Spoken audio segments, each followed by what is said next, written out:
দেখুন মুরব্বী কি সুন্দর কথা বলেন। খুব সুন্দর লাগলো মুরব্বীর কথাগুলা। শুনে যান। কাজ করিতে লজ্জা পেলে হবে না কেউ সুখী। লজ্জা দেয়া মানুষগুলো অশিক্ষিত রুগী। ভালো কাজে লজ্জা তো নাই, হোক না যতই ছোট। বেকার ঘুমে ঘুমায়ও না, এখন জেগে ওঠো। মুখের কথায় চিরা বিজে না, না দিলে তাতে পানি। পেটের ক্ষুধা মিটে না রে শুনলে মধুর বাণী। মধুর বাণী যতই বলো কাজ হবে না তাতে।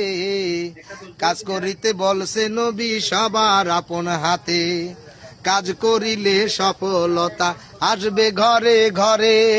পরের ঘাড়ে বোঝা হয়ে থাকবে না কেউ পরে। কথাগুলা খুব ভালো লাগলো। আসুন আমরা কাজ করতে যেন লজ্জা না পাই। কাজের মধ্যে কোনো লজ্জা নাই। চুরি করার মধ্যে লজ্জা, খুঁজে খাওয়ার মধ্যে লজ্জা, ভিক্ষা করে খাওয়া লজ্জা। কারণ ভিক্ষা করে খাওয়ার নিষেধ করেছেন আমাদের নবীজি।